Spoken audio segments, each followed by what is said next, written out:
75편 1절. 제가 봉독합니다. 하나님이여, 우리가 주께 감사하고 감사함은 주의 이름이 가까움이라 사람들이 주의 기사를 전파하나이다. 창세기 16장 13절 찾습니다. 창세기 16장 13절입니다.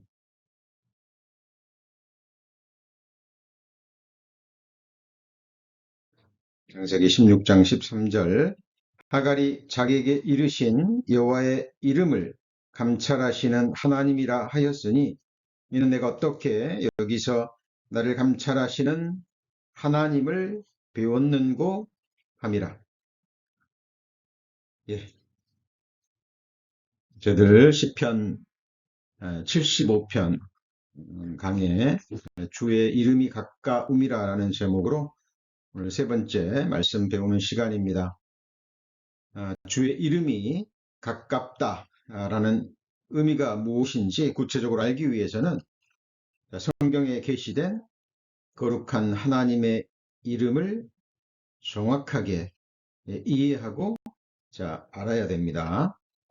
하나님께서는 먼저 자신의 백성, 이스라엘 백성들에게 자신의 이름을 계시해 주시고 그 이름을 민족에 두셨다라고 우리 지난 시간에 배웠죠. 이름을 계시해 주신 이유가 무엇이냐면 그 이름을 통해서 하나님이 어떤 분이시고 그리고 하나님의 행하시는 일이 무엇인지 우리에게 알려주시기 위해서 또 알게 하시려고 그 이름들을 계시해 주셨습니다. 1차적으로는 육신적으로 택한 구원받은 그리스도인들에게 계시해 주셨지만 궁극적으로는 이 세상 모든 사람들에게 특별히 주님의 피로 사신 하나님의 참 백성들에게 이 이름을 계시해 주시기 위해서 이름을 두셨다고 할 수 있죠. 그래서 우리 지난 시간에 이름을 배웠는데 이 이름들이 서로 연결되어 있습니다. 연결되어 있고 앞에서 배운 이름들을 이해해야만 또 그 다음에 말씀들을 배우고 가고 있습니다. 우리가 이 이름의 의미를 단편적으로 배우는 게 아니죠, 지금. 이름이 어떤 상황 속에서, 본문 속에서 어떤 문맥을 가지고 우리에게 주셨는지 우리 지금 본문을 배우는 가운데 본문을 이해하면서 하나님의 이름을 우리 성도님들이 이해하셔야 됩니다. 그냥 성경 퀴즈에 나오는 하나님의 이름으로 우리가 그냥 단편적인 지식으로 알고 있으면 은혜도 되지 않을 뿐더러 시간 지나면요 금방 잊어버립니다. 그래서 본문 속에 어떤 상황 속에서 어떤 문맥 속에서 성경 속에 어떤 인물에게 그 이름을 계시해 주셨는지 그 백그라운드가 그 배경이 먼저 이해가 되어져야 됩니다. 거기서 하나님의 입체적인 살아계신 하나님의 능력의 하나님의 그 이름을 우리 성도님들이 발견하실 수 있어야 됩니다. 지난 시간에 배운 첫 번째 이름이 뭐였습니까? 엘로힘이었죠. 근데 그 문맥의 배경이 무엇이었죠? 어떤 상황에서 엘로힘이라는 이름이 주어졌습니까? 창세기에서. 그렇죠? 가장 먼저 창세기 1장 1절 태초에 하나님이 뭘 창조하셨습니까? 천지를 창조하셨습니다 할 때 바로 그 창조주 하나님의 이름에 처음으로 계시된 이름이죠. 특별히 하나님의 형상대로 지음받은 사람을 창조하셨다 할 때 그때도 엘로힘이라는 단어가 쓰였습니다. 특별히 우리가라는 복수형이죠. 그죠? 그리고 우리가라는 단어가 3번이나 나왔죠.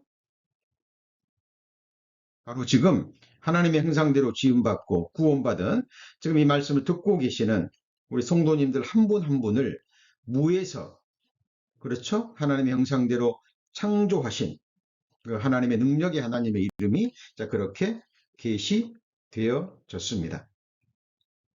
그리고 두 번째 이름이 무엇이었습니까? 바로 여호와였죠. 그렇죠? 자, 곧 나는 나다. I am who I am이라는. 자, 이 이름은 어떤 문맥 속에서 주어졌습니까? 자, 그것을 알고 이해하고 잊지 말아야 여호와라는 이름의 의미가 예, 우리 성도님들에게 다가옵니다. 자, 누구에게 주어주셨죠? 아브라함에게 주셨습니까? 이삭에게 주셨습니까? 야곱에게 주셨습니까? 모세에게 주셨죠. 그렇죠? 모세에게 주셨습니다. 하나님이 모세를 애굽에 보내실 때, 바로에게 보낼 때 모세가 질문합니다. 누가 너를 보냈냐고 물어보면 내가 무엇라 대답하리이까? 그 질문에 대한 대답으로 하나님이 여호와라는 하나님의 거룩한 성호를 모세에게 계시해 주셨습니다. 그래서 자, 여호와라는 이름의 의미는 자, 구약 성경에 여호와라는 이름이 쓰여진 그 배경을 보면 주로 말씀하시는 하나님, 언약하시는 하나님, 그리고 말씀하신 대로 이루시는 신실하신 전능자라는 속뜻을 가지고 있다라고 말씀을 드렸죠. 그래서 인격적인 말씀하시고 말씀하신 것을 믿는 사람들에게는 그대로 행하실 수 있는 능력과 그리고 진실함을 갖고 계시는 자, 인격적인 전지전능하신 하나님의 그 함축적인 의미가 여호와라는 이름 속에 다 들어 있습니다.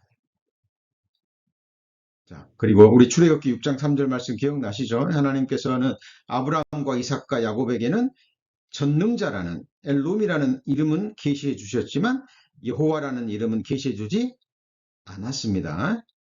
그렇죠? 그럼에도 불구하고 아브라함과 이삭과 야곱의 모세오경에 기록되어 있는 걸 보면 여호와라는 이름이 나와요. 아브라함이 여호와라는 이름을 부른 게 아니라 모세오경은 누가 기록했죠? 모세가 기록했죠. 그렇죠? 그래서 모세는 아브라함이 불렀던 그 엘로힘의 하나님의 이름이 뭐예요? 여호와라는 걸 알기 때문에 모세가 그렇게 기록한 거지 아브라함이 이삭이 야곱이 여호와라는 이름을 안 것은 아니라는 겁니다. 자, 그래서 이런 것들 세미한 부분까지 우리 성도님들이 미리 알고 계셔야 됩니다. 그리고 배운 이름이 무엇이었습니까? 엘리온이었죠. 그렇죠? 자, 엘리온은 거짓 신들, 이방인들이 섬기는 거짓 신들, 그 우상들과는 비교할 수 없는 현격한 대조를 이루는 가장 뛰어나신 신들 중에 신이 되시는 유일무이하신 전지전능하신 하나님이라는 의미를 가지고 있죠. 그래서 다른 헛된 우상들과는 대조되는 거룩하신 이름입니다. 그리고 여기서 신들이라는 의미, 다른 신들이라는 의미는 바로 누구를 말합니까? 사탄과 악한 영들이죠. 그렇죠?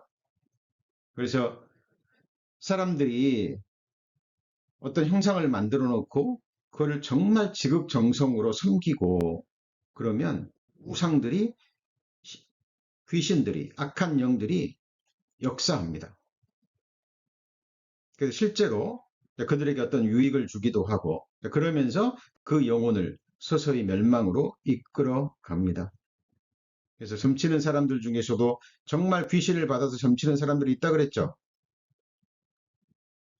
왜 그것도 엘리트들이 많이 배우고 능력과 권세와 재물을 가지고 있는 사람들이 왜 그토록 용하다고 하는 점쟁이들을 찾아갈까요?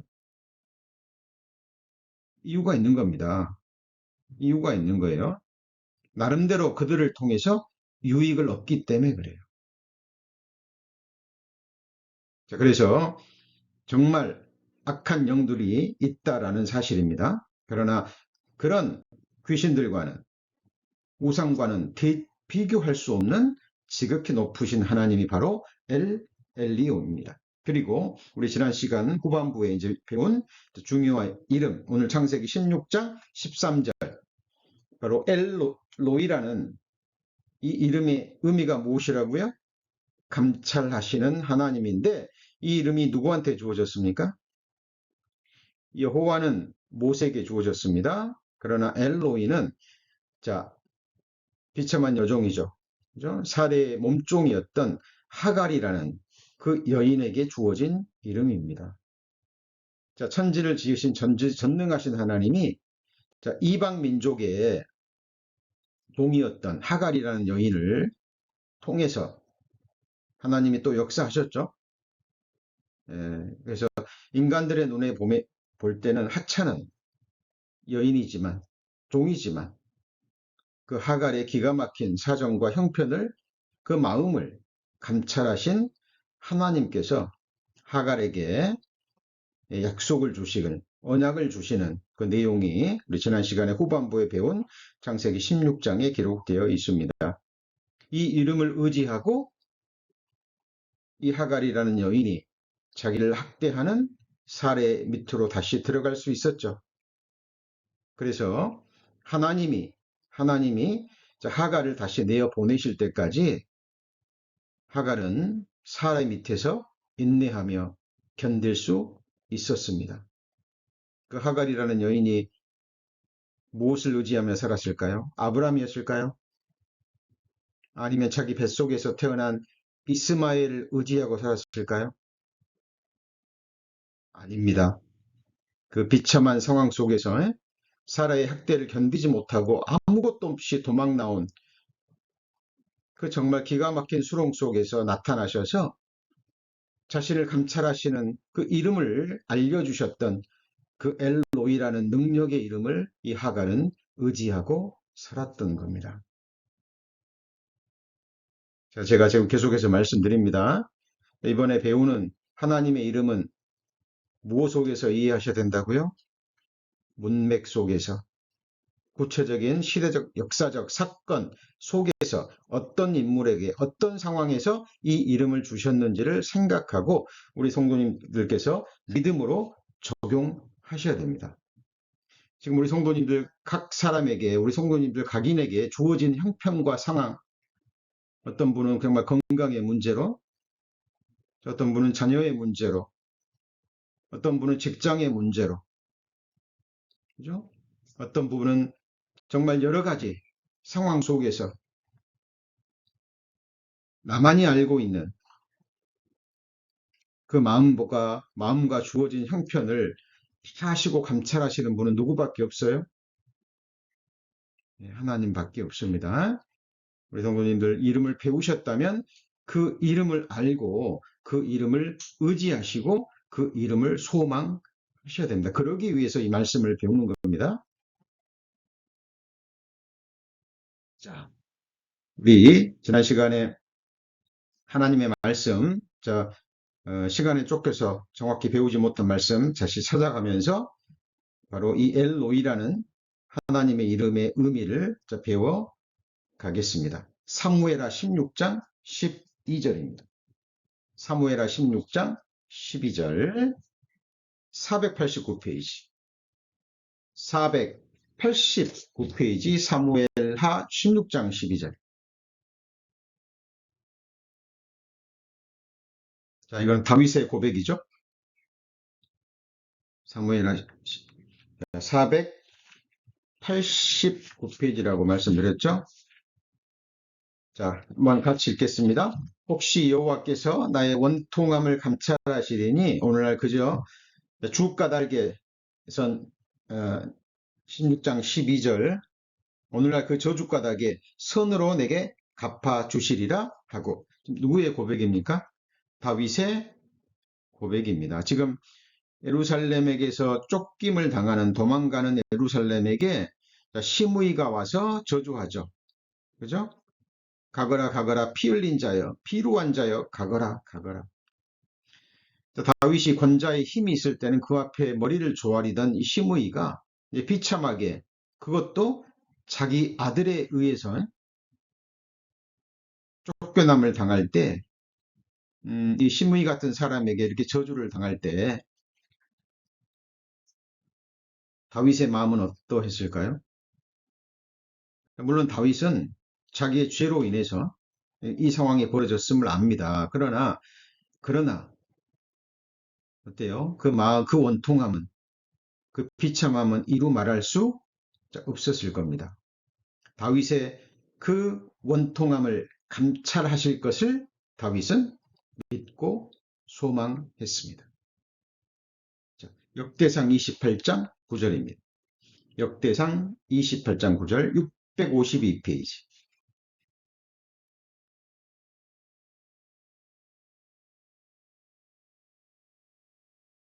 역대상 28장 9절.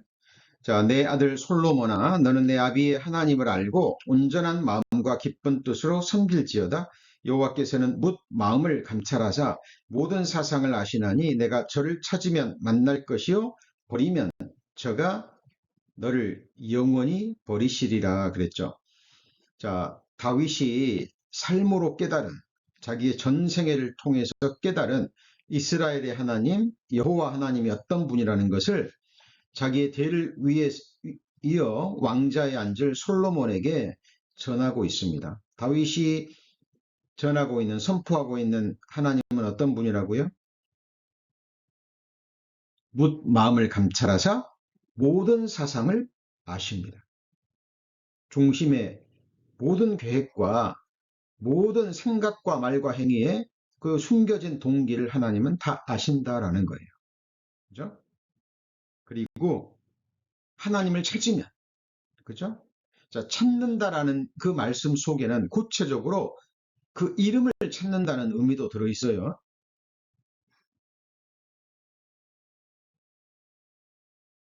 하나님의 이름 속에 하나님이 어떤 분인가가 계시되었다 그랬죠? 감찰하시는 하나님이라는 이름을 배웠다면, 믿으셨다면, 의뢰하셨다면 그 하나님이 내 삶 속에서 어떻게 역사하는지, 그 역사가 무엇으로 드러나는지 우리 성도님들이 찾을 수 있어야 되겠죠. 그것을 의미하는 겁니다. 역대하 16장 9절입니다. 역대하 16장 9절 676페이지. 676페이지 역대하 16장 9절입니다. 여호와의 눈은 온 땅을 두루 감찰하사 전심으로 자기에게 향하는 자를 위하여 능력을 베푸시나니, 자, 이 일은 왕이 망령되이 행하였은즉 이후부터는 왕에게 전쟁이 있으리이다. 자, 그랬죠?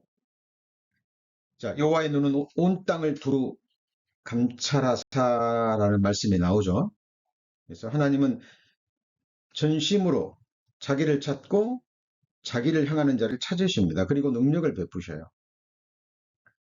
자, 아사가 하나님을 찾을 때는 하나님이 도와주셨죠. 그죠? 구스 사람이 큰 군대를, 말과 병거를 가지고 침략해 왔을 때 이 아사는 여호와를 의지했습니다. 이때는 만군의 하나님 여호와를 의지했겠죠. 모든 군대들의 하나님이라는 이름을 의지했을 겁니다. 그러므로 그 대적을 물리치고 승리를 거두었고 위경에서 벗어났거든요. 그런데 그 이후 이 아사는 하나님을 믿고 의뢰하는 신앙에서 떠나버리죠. 하나님의 거룩한 이름을 잊어버립니다. 더 이상 의지하지 않죠. 그 아사의 중심을 하나님은 감찰하셨습니다. 선지자를 통해서 이 책망을 받았지만 이 아사는 하나님의 말을 들었어요? 안 들었어요? 듣지 않았습니다. 그렇죠? 그리고 계속해서 전쟁과 함께 고통과 또 고난의 시기가 주어집니다. 우리 성도님들도 마찬가지예요. 마찬가지입니다. 이 이름을 아셨다면 끝까지 어떤 상황 속에서도 동일한 마음으로, 변함없는 마음으로 그 이름을 알고 믿고 의지하셔야 됩니다. 자, 예레미야 12장 3절입니다. 예레미야 12장 3절. 예레미야 12장 3절입니다. 1070페이지. 예레미야 12장 3절 1070페이지. 여호와여 주께서 나를 아시고 나를 보시며 내 마음이 주를 향하여 어떠함을 감찰하시오니. 자, 한 말씀 한 말씀 자세히 보셔야 됩니다. 주께서 나를 아신다 그랬죠. 그리고 나를 뭐 하신다고요? 보십니다. 그리고 내 마음이 주를 향하여 어떠함을. 그러니까 우리 성도님들의 하나님을 향한 우리 성도님들의 마음이 어떠한지 하나님은 감찰하십니다. 그냥 형통할 때는 어려운 일이 없고 그럴 때는 하나님을 잊어버리고 하나님을 예배하지도 않고 하나님께 감사하지도 않고 하나님을 경외하지 않고도 살다가 힘들 때만 하나님을 의지하는지.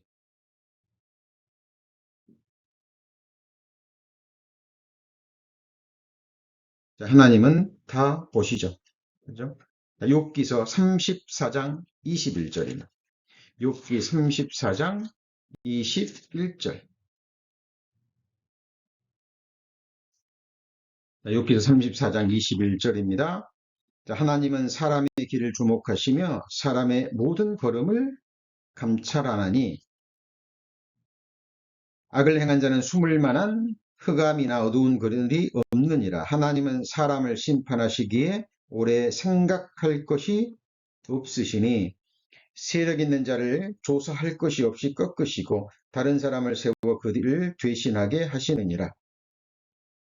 이와 같이 그들의 행위를 아시고 그들을 밤사이에 엎으신 즉 멸망하나니.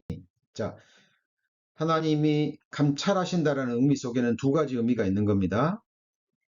자, 하갈에게 나타난 감찰하시는 하나님은 비참한 한 종의 여인의 그 마음과 사정을 감찰하셔서 은혜를 베푸시는 하나님의 모습으로 나왔죠.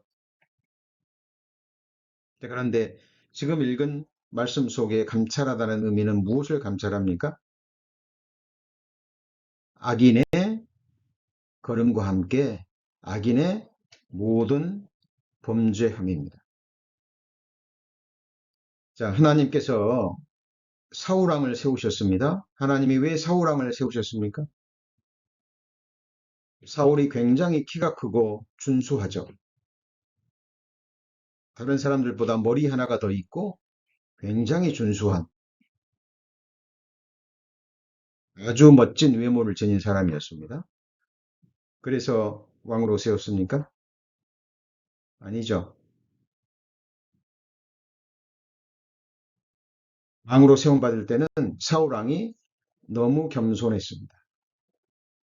하나님은 겸손한 자를 세우시고 겸손한 자에게 은혜를 베푸시고 겸손한 자를 높이시죠. 사무엘 선지자가 사울을 기름 부으려 할 때 사울은 부끄러워서 행구 뒤에 숨어버렸습니다. 어찌하여 지극히 작은 나에게 기름을 부으려 하시나이까 라고 거절했죠.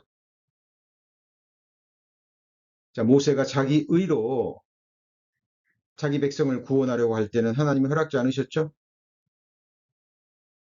그리고 미디안 광야에서 40년 동안 연단하시고 모세를 낮추십니다. 자, 때가 되자 하나님이 모세를 부르실 때 모세의 대답이 무엇이었습니까? 왜 이제야 나를 부르십니까? 내가 40년 동안 더 열심히 기도하고 더 열심히 준비했습니다. 라고 했습니까? 아닙니다. 보낼 만한 자를 보내소서. 40세 때는 무술도 학문도 언변도 뛰어났지만 모세는 40년이 지난 다음에 나는 입술이 둔한 자니이다 라고 고백합니다. 그러니까 살인자로 도망자로 40년을 광야에서 그 냄새나는 양들, 그 더러운 양들을 40년 동안 키우면서 모세는 자기의 실체를 봤던 거예요. 자기 자신은 하나님 앞에 마른 지팡이와 같다는 걸 깨닫고 모세는 하나님의 말씀에 순종합니다. 자, 마찬가지입니다. 하나님은 겸손한 자를 은혜를 베푸시고 능력을 베푸시지만, 자, 마음이 교만하고 하나님을 찾지 않고 죄악의 길을 행하는 그 사람의 모든 마음과 걸음도 감찰하십니다. 그리고 끝까지 돌이키지 않을 때는 그를 심판하십니다. 하나님이 사울을 폐하시고 누구를 세우셨습니까? 다윗을 세우셨죠. 그래서 우리 성도님들도 마찬가지입니다. 우리 성도님들에게 주어진 위치가 있을 거예요. 하나님이 주신 위치입니다. 예. 그것이 죄악을 행하는 자리가 아니라면, 우리 성도님들은, 그리고 하나님이 주신 자리라면 하나님이 허락하지 않는 한 우리는 그 자리를 지켜야 됩니다. 자, 하나님이 우리의 모든 것을 감찰하고 계십니다. 자, 오늘 후반부는 이제 새로운 이름이죠. 하나님의 이름. 자, 엘샤다이라는 이름이 언제 주어졌고 어떤 상황에 쓰였는지, 자, 함께 배우시겠습니다. 자, 창세기 17장 1절입니다. 창세기 17장 1절.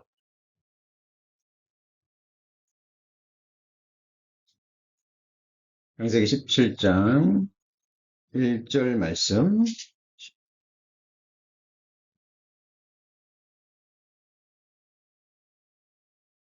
자, 아브라함의 99세 때에 여호와께서 아브라함에게 나타나서 그에게 이르시되, 같이 읽을까요? 나는 전능한 하나님이라 너는 내 앞에서 행하여 완전하라. 자, 이때 아브라함의 99세 때 여호와께서 아브라함에게 나타나서 이르시다는, 나는 전능한 하나님이라 그랬죠. 전능한 하나님 배웠는데요. 이게 바로 그럼 엘로힘이라는 이름일까요? 바로 이 엘로힘이라는 이름이 바로 엘샤다이라는 이름입니다. 그런데 우리말 번역에는 전능한 하나님이라 라고 번역이 됐죠. 자, 이것을 이제 지금부터 말씀드립니다. 이해를 하셔야 되고, 어떤 문맥 속에서 이것이 쓰여졌는지 잘 따라 오셨으면 좋겠습니다. 자, 전능한 하나님이라고 번역이 됐지만, 엘샤다이라는 이름인데요. 자, 이 의미는 어떤 존재와도 비교될 수 없는 은혜의 충만성, 그죠? 그리고 자족함, 충족함, 만족함의 의미를 지니고 있습니다. 자, 이 말씀이 무슨 의미냐면, 본문을 통해서 배우셔야 됩니다. 지금 어떤 상황 속에서 하나님께서 아브라함에게 이 말씀, 이 이름을 계시해 주셨습니까? 앞뒤 전후 문맥을 잘 보셔야죠. 그렇죠? 자, 창세기 16장은 어떤 내용입니까?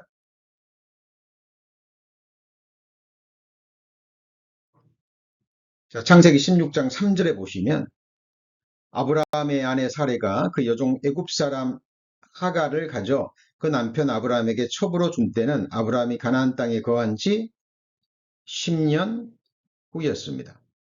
그러니까 아브라함이 하나님을 믿었습니다. 하라도 살아도 믿었습니다. 그런데 가나안 땅에 들어간 지 10년이 넘도록 아들을 주지 않으니까 두 사람 다 믿음이 연약해졌죠. 그래서 하갈이 자기 몸종 하갈을, 사레가, 아브라함의 아내 사레가 자기 몸종 하갈을 아브라함에게 줍니다. 이 몸종을 통해서라도 대를 이으라고 줍니다. 그럼 아브라함이 하나님을 향한 그 믿음이 약해지지 않고 굳건했더라면 거절을 해야 되겠죠. 근데 거절하지 않았습니다. 하갈을 취해서 임신을 했어요.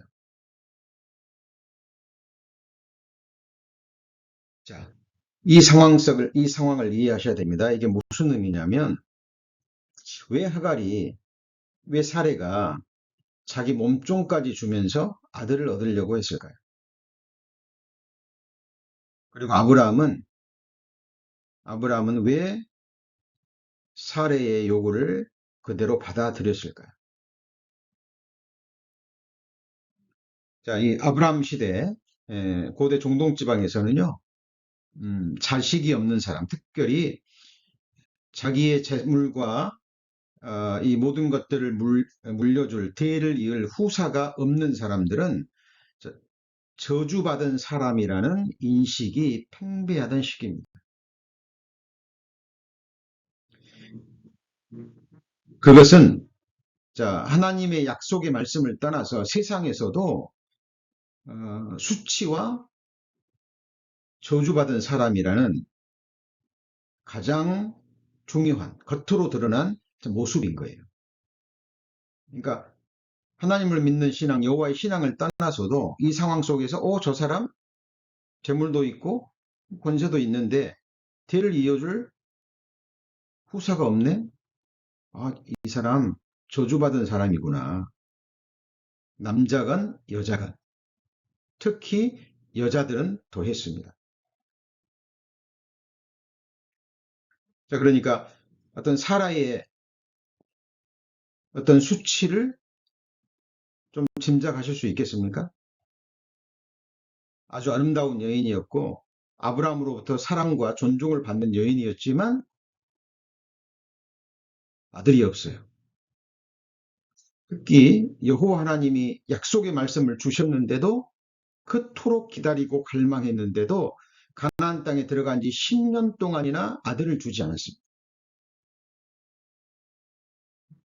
어때요? 사라의 마음속에 만족함과 충족한 마음이 있었을까요? 재물도 있고 힘 있는 재물이 있는 자기를 정말 사랑해주는 남편도 있는데요. 아닙니다. 이 사라의 마음은 충족되지 않았습니다. 만족함이 없었습니다.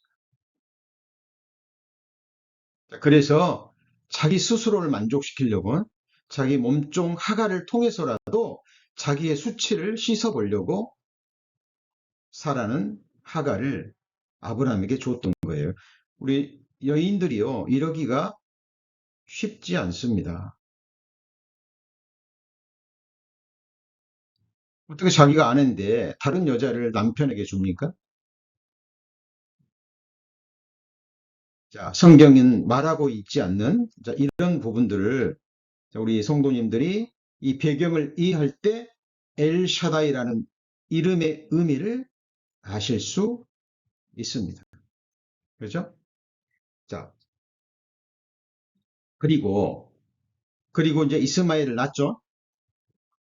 자, 하가를 아브라함에게 주고 아브라함이 하가를 받은 이후 하나님은 오랫동안 나타나지 않았습니다. 약 14년 동안 나타나지 않았어요. 자, 75세에 부름을 받았죠. 그런데 10년 동안 아들이 없었어요. 그때 하가를 줬죠. 그러면 이스마엘을 잉태할 때가 약 85세쯤 됐겠죠? 그리고 창세기 17장에 나타날 때 아브라함의 나이가 몇 세였습니까? 99세였습니다. 그러니까 약 14년 동안, 약 15년 가까이를 하나님은 침묵하셨어요. 아브라함과 사라에게 나타나셨습니까? 나타나지 않았습니다. 자, 그러면 한 가지 여쭤보죠. 몸종을 통해서 아들 이스마엘을 낳았습니다. 하갈이 육신적으로 생각한 대로 이스마엘을 낳았어요. 그러면 사례의 수치가 씻어졌습니까? 자, 오늘 말씀을 배우는 가장 중요한 포인트입니다. 우리 성도님들이 이 부분을 이해하셔야 엘샤다이라는 이름의 의미를 아실 수 있고 또 우리말로는 왜 전능하신 하나님이라는 이름으로 번역이 됐는지 그걸 이해하실 수 있습니다. 자기의 수치를 씻기 위해서 하갈을 몸종을 아브라함에게 줘서 이스마엘을 낳았으면 수치가 씻어져야 되고 사례의 마음이 만족함과 충족함이 있어야 되겠죠. 근데 그 결과는 무엇이었죠? 4절입니다. 창세기 16장 4절. 자, 아브라함이 하갈과 동침하였더니 하갈이 잉태함에 그가 자기의 잉태함을 깨닫고 같이 읽습니다. 그 여주인을 멸시한지라. 자, 그러면 하갈이 왜 멸시했을까요? 이 당시에 종은요, 정말 물건과도 같이 취급되던 시기입니다. 그런데 물건 취급을 받던 그렇게 사회적 지위가 낮은 하갈이 자기 여주인을 멸시합니다. 이것도 시대적 배경, 문화적 배경에서 나온 결과라고 볼 수 있는데요. 자, 사례는 아들을 갖지 못했습니다. 후사를 내지 못했습니다. 그래서 저주받은 여인이고, 비록 자기는 몸종이지만 자기 주인의 후사를 이어줬죠. 주인의 후사를 이어줄 아이를 임신했습니다. 저기는 축복받은 여인이라는 것이 이제 외적인 것들을 통해서 이제 드러난 거죠. 그래서 사례는 자기 여주인을 멸시한 겁니다. 그러면 또 여쭤보죠. 사례가 주인인데 종이 감히 나를 멸시해? 그리고 아브라함의 허락이 없이 그냥 사례를 내쫓든가 사례를 학대할 수 있잖아요. 그런데 사례는 자기 힘으로 자기 여종 하갈을 어떻게 하지 못합니다. 그리고 아브라함에게 넋두리를 하죠. 자, 5절입니다. 5절. 16장 5절. 자, 사례가 아브라함에게 이르되 나의 받는 욕을 당신이 받아야 옳도다. 내가 나의 여종을 당신의 품에 두었거늘 그가 자기의 잉태함을 깨닫고 나를 멸시하나니 당신과 나 사이에 여호와께서 판단하시기를 원하노라 그랬죠. 그러니까 하갈은 임신을 했고 자기는 후사를 잊지 못했어요. 그러니까 비록 자기는 주인이고 하갈은 몸종이지만 자기가 어떻게 할 수 있는 힘이 없는 거예요. 사례에게는. 그래서 그 모든 권세를 가진 남편에게 넋두리를 하는 거죠. 하소연을 하는 겁니다. 뭐 세상 말로 하면 바가지를 긁은 거죠. 심하게. 그러니까 아브라함이 뭐라 그래요? 아브라함이 사라에게 이르되 그대의 여종은 그대의 수중에 있으니 그대의 눈에 좋은 대로 그대에게 행하라. 이 말을 듣고 나서 아브라함의 허락이 떨어지자 사레가 하갈을 학대하였더라. 하갈이 사레의 앞에서 도망하였더라. 자, 지금 문맥을 충분히 이해하셨으리라 믿습니다. 이 당시에 자, 후대를 이을 자식을 잉태하고 자식을 낳지 못하는 그것이 이 여인들에게는 너무나 큰 문제였습니다. 다른 모든 것들이 주어져도 후사를 이을 자식을 낳지 못한다면 그 여인은 저주받은 여인이 되는 거예요. 과거 우리나라 남아 선호 사상과는 비교할 수 없는 세상 말로 게임이 되지 않는 그런 상황임을 이해하셔야 됩니다. 예를 또 한 가지 들어볼까요? 우리 여러분 잘 아시는 사무엘의 부모 이름이 누굽니까? 엘가나와 한나 이야기죠. 408페이지. 구약성경 408페이지.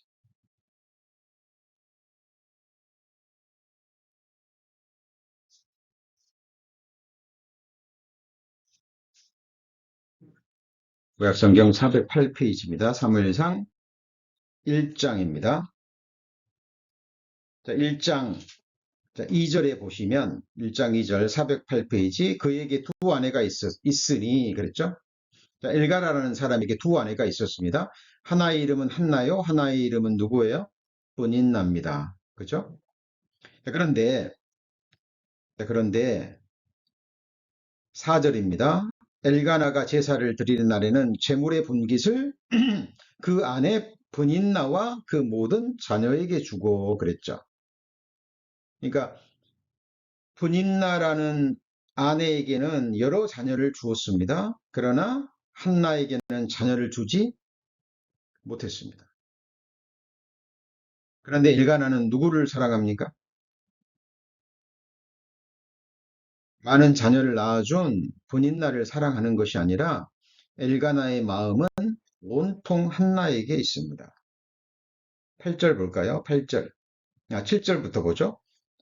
매년 한나가 여호와의 집에 올라갈 때마다 남편이 그같이 하매 분인나가 그를 격동시키므로 그가 울고 먹지 아니하나니. 자, 왜 격동시켰을까요? 분인나가. 예, 현재까지는 자기는 축복받은 여인. 왜요? 남편의 후사를 이어줄 자녀를 많이 낳았습니다.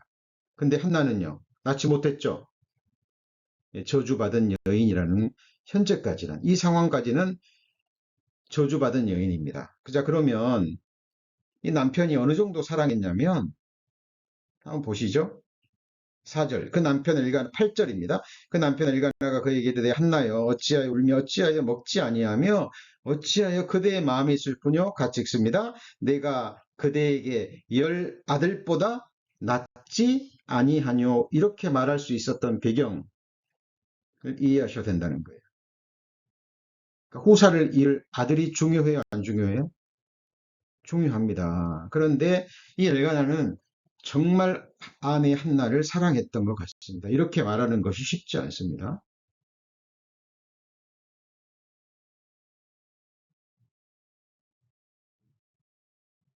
자, 그런데 그러면 한나가 만족함이 있었습니까?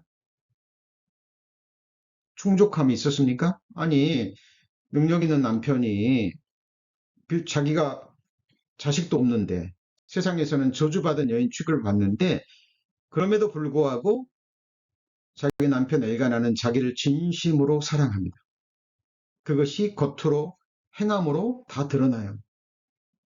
그러면 이 한나라는 여인은 만족해야 되잖아요. 야, 여인으로서 이렇게 남편에게 사랑받을 수 있나? 나는 정말 행복한 여인이구나. 나는 정말 내 삶에 만족이 있구나. 라고 해야 되는데 이 여인은 마음이 그래도 슬픕니다. 심지어는 원통하다라는 말이 나오죠. 자, 10절입니다. 10절. 한나가 마음이 괴로워서 여호와께 기도하고 뭐 합니까? 통곡합니다. 이렇게 남편한테 사랑받는데 뭐 자녀 없다고 뭐 통곡할 정도입니까? 그리고 본인나가 계속 자기를 격동시켜요. 멸시했겠죠. 당신은 하나님께 저주받은 여인이라고. 아들도 낳지 못하고. 이 한나는 만족함이 없었습니다. 그리고 고통 속에서 하나님 앞에 울부짖습니다. 자, 엘가나가 이 기도하는 모습을 보고요. 기도하는 모습을 보고 17절입니다. 17절. 엘리가 대답하여 가로되 평안히 가라. 이스라엘의 하나님이 너의 기도하여 구한 것을 허락하시기를 원하노라 라고 그랬습니다.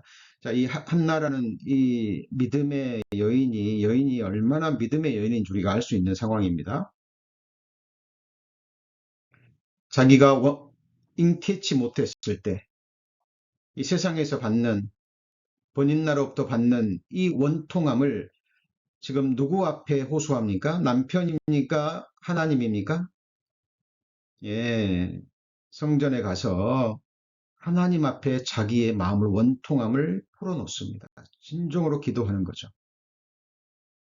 그런데 이것이 하나님이 답을 주신 것도 아니에요. 하나님이 음성으로 나타나서 내가 너에게 아들을 주겠노라 아브라함에게처럼 사라에게처럼 그렇게 말씀하지 않으셨죠? 그냥 엘가나라는 이 대제사장의 입술을 통해서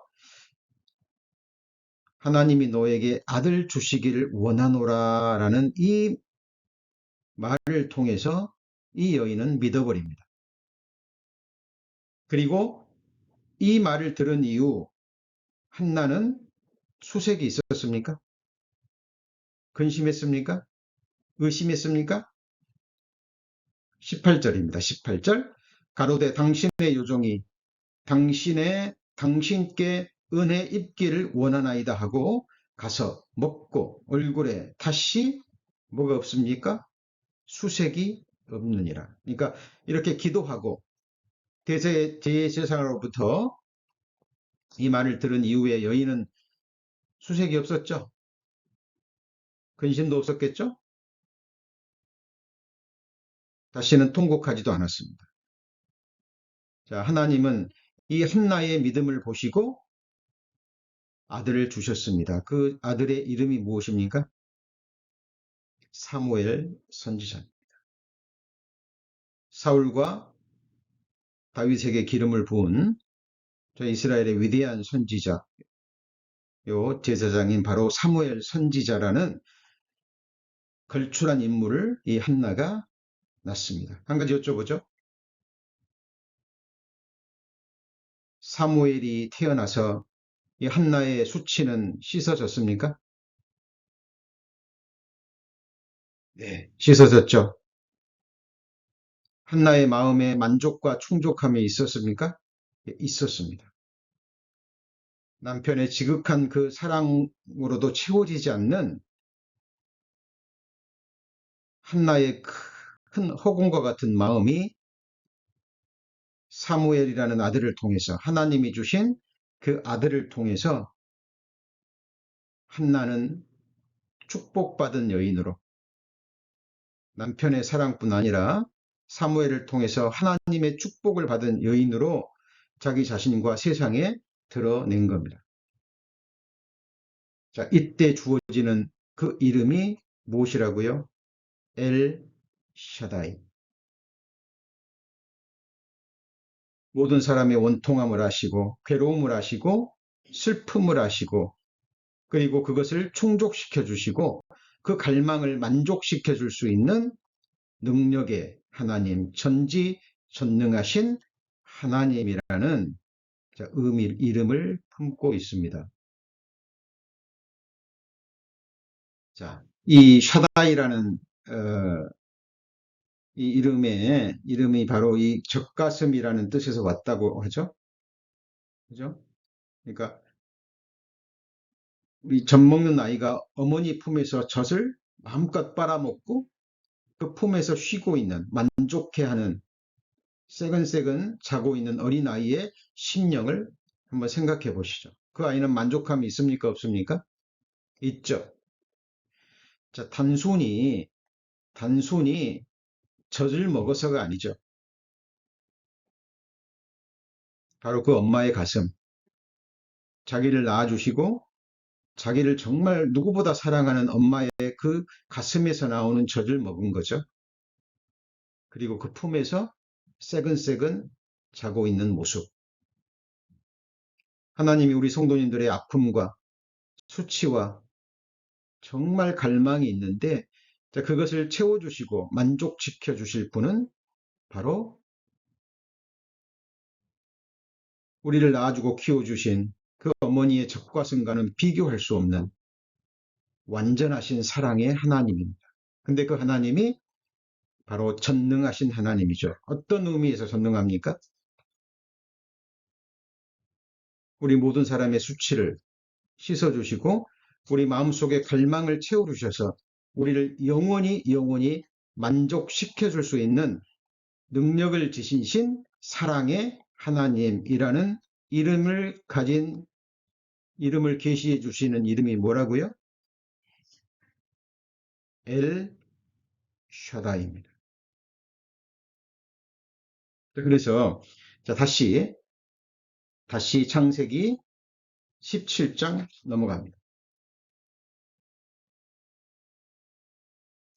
자, 이제 이 문맥과 배경을 이해하셨으니까 창세기 17장 1절에 주어지는 그 이름의 의미에 대해서 우리 성도님들이 이제 이해가 되셔야 되겠죠?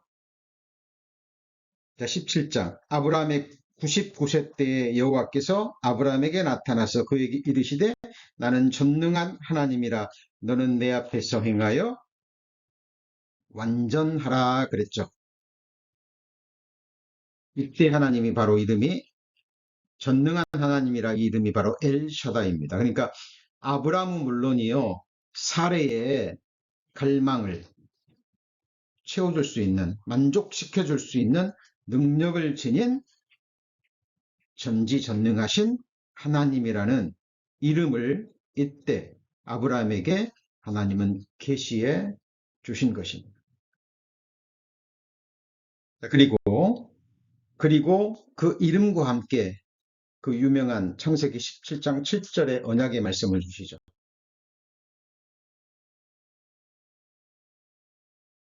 자, 창세기 17장 7절에 보면 내가 내 언약을 나와 너와 내 대대 후손의 사이에 세워 영원한 언약을 삼고 너와 내 후손의 하나님이 되리라 라는 약속을 주셨습니다. 자, 지금 하나님이 엘샤다이라는 이름을 계시해 주시면서 창세기 17장 7절 말씀, 언약의 말씀을 주셨죠. 이 말씀과 지금 말씀을 듣고 계시는 성도님들과 어떤 관계가 있습니까? 아브라함의 진정한 후손은 육신의 피를 받은 이스라엘 백성입니까? 아니면 믿음의 후손인 우리 그리스도인들입니까? 우리죠. 우리죠? 그렇다면 창세기 17장 7절 말씀은 누구에게 주신 약속의 말씀인가요? 자, 내가 네 언약을 나와 너와 그리고 내 대대 후손의 사이에 세워서 이 대대 후손이 속에 저와 여러분이 들어가죠. 자, 성경에 있는 모든 말씀은요, 직접 간접적으로 우리와 연관을 지니고 있습니다. 그걸 보셔야 돼요. 자, 하나님이 아브라함을 왜 선택하셨죠? 아브라함에게 너는 복의 근원이 될지라 그랬고 천하 만민이 너를 인하여 복을 얻을 것이니라 그랬잖아요. 천하 만민 속에 내가 들어가죠. 하나님은 지금 말씀을 듣고 계시는 성도님들의 이름들을요, 이 성경책에 다 기록하실 수 있어요. 그러면 성경책이 얼마나 커질까요? 그래서 그렇게 하지 않으시고 이렇게 확실한 말씀 속에 이 언약의 말씀을 담아 두셨습니다. 창세기 17장 7절은 바로 믿음의 후손, 아브라함은 물론이요, 아브라함의 진정한 믿음의 후손인 우리에게 주신 언약의 말씀입니다. 너와 내 후손의 하나님이 되리라. 내 구체적으로 어떤 하나님이죠? 엘 샤다이라는 이름입니다. 우리 성도님들의 그 모든 갈망. 그런데 우리 마음속에 진정한 갈망은 무엇입니까? 영원을 사모하는 마음이죠. 우리 성도님들 뭐 이 세상 재물로 만족할 수 있습니까? 어때요? 뭐 인간적인 사랑을 받고 남편에게 사랑을 받고 자녀로부터 아들도 많이 태어나고 자 그러면 만족함이 있습니까? 저희 아버님이 7대 독자셨습니다. 7대 독자. 예. 근데 그 7대 독자에 저희 어머니가 시집 오셔서 아들 넷, 딸 넷을 놓으셨어요. 예. 그래서 시댁에서 대접을 받았을까요? 못 받았을까요? 대접을 받았습니다. 우리 어머니가 굉장히 힘이 있으셨어요. 특히 저희 아버님에게 굉장한 힘이 있었습니다. 사랑도 받으셨지만 7대 독자 집에 들어와서 아들 넷을 낳았으니까. 그죠? 그래서 아들 넷 놓으셨다고 굉장한 권세를 부리셨어요. 근데 여쭤보죠. 그런데 아들 넷을 낳지 못하고 딸만 8 낳았다면 어땠을까요? 그러면 7대 독자 집안에 들어와서 아들 넷을 낳고 아들 넷, 딸 넷 낳고 남편의 사랑을 받았습니다. 저희 어머니의 삶에 만족이 있었을까요? 그렇지 않았습니다.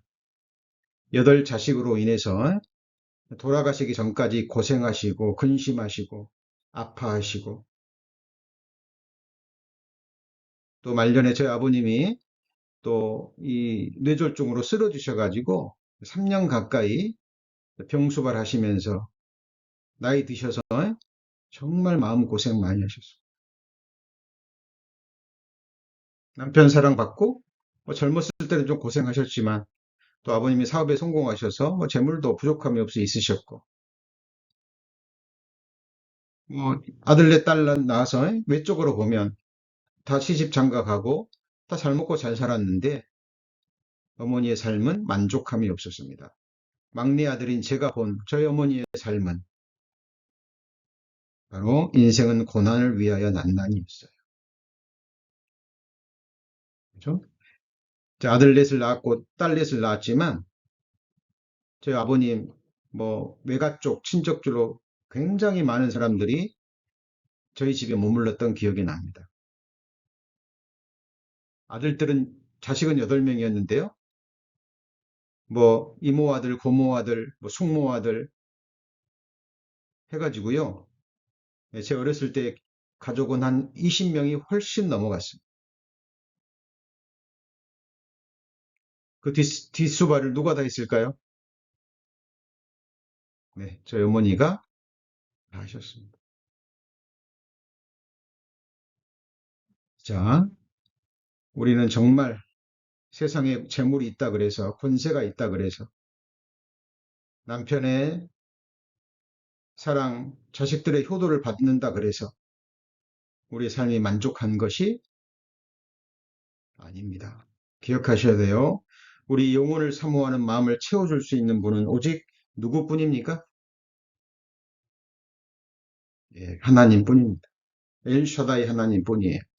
자, 엘샤다이라는 이름이 구약에 48회나 나옵니다. 몇 회 나온다고요? 48회가 나오는데 그 중에서도 무려 31회가 나오는 성경이 있습니다. 어딜까요? 욥기서입니다. 욥기서. 자, 욥이 하나님을 경외하는 사람이었죠. 그런데 어느 날 갑자기 10자식 잃어버리고 재산 뺏기고 새 친구들에 의해서 저주를 받습니다. 너 꼴을 보니 너 정말 하나님 앞에 큰 죄를 범했구나. 큰 죄를 범하지 않고야 이렇게 비참한 저주를 받을 수 있느냐라고 정말 절진했던 신앙의 친구들이 와서 저주를 퍼붓습니다. 자기 아내까지 하나님 욕하고 죽으라라는 말을 들어요. 욥의 심정이 괴로웠을까요? 안 괴로웠을까요? 자식을 잃은 것 괴로웠겠죠. 재산 빼앗 모두 잃은 것 괴로웠겠죠. 몸에 병이 든 것 괴로웠겠죠. 그러나 더 괴로운 것은 자기 자신은 하나님을 경외하는 사람인데 사람들로부터 저주를 받는 거예요. 오해를 받는 거예요. 우리 성도님들 세상을 살아가면서 내 중심은 그렇지 않은데 내 진심은 그렇지 않은데 이러저러한 일로 주변 사람들로부터 오해를 당하신 적 있습니까?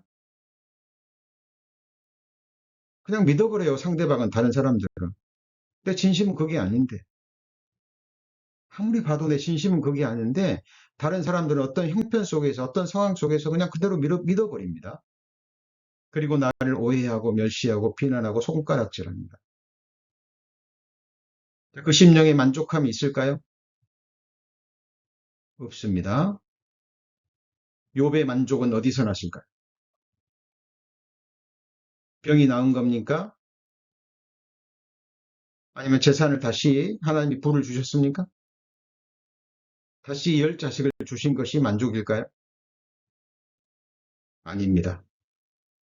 이때 쓰여진 이름이 바로 엘샤다이라는 거룩한 이름입니다. 욥을 정말 만족시켜 주시는, 욥의 갈망을 채워 주시는 그 하나님입니다. 오늘 마지막 말씀으로 욥기 42장입니다.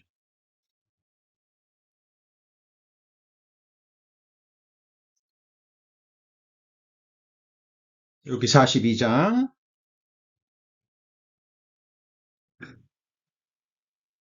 욥기는 정말 욥이 하나님을 경외하는 사람이기 때문에 하나님이 욥을 사랑하셔서 욥의 숨은 허물까지 드러내시고 욥을 정말 꺾으시고 낮추셔서요. 욥을 정말 중심으로 통회하는 회개하는 사람으로 만들어 버립니다. 이것이 하나님이 욥에게 주신 최고의 축복이에요. 자, 그래서 욥기서 42장 5절 내가 죽게 대하여 귀로 듣기만 하였사오니 이제는 눈으로 주를 배움나이다. 6절 같이 읽습니다. 그러므로 내가 스스로 화나고 스스로 자기를 미워하는 거죠. 티끌과 재 가운데서 뭐합니까? 회개합니다. 아무도 모르는 하나님 아시는 그런 숨은 허물을 드러내서 욥을 꺾으시고 낮추신 분이 하나님이에요. 그 거룩하신 하나님 앞에서 욥은 자기의 실상을 깨닫고 회개합니다. 그래서 하나님은 욥을 완전한 정금 같은 믿음의 사람으로 만듭니다. 그리고 그제서야 하나님이 욥의 얼굴을 들어주십니다. 욥기사 앞의 내용이 뭡니까? 욥의 친구들이요 온갖 저주를 다 퍼붓습니다. 누구에게요? 욥에게.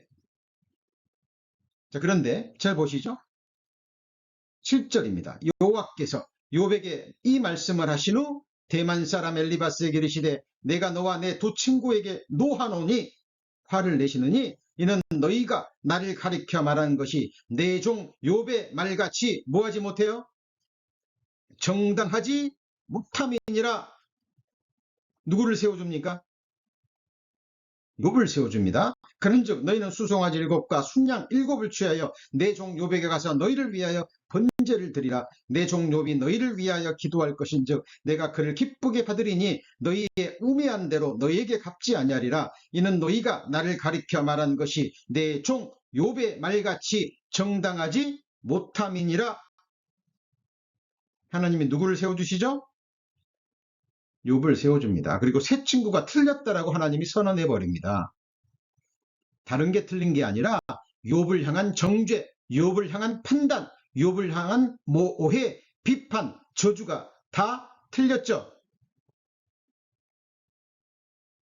욥이 큰 죄를 지어서 하나님이 그를 저주한 것이 아니라 정말 욥은 하나님을 찾고 경외하는 사람이었기 때문에 욥의 갈망, 하나님 앞에서 순전함과 완전함을 갈망하는 그 마음을 보시고 욥을 완전케 하신 거예요.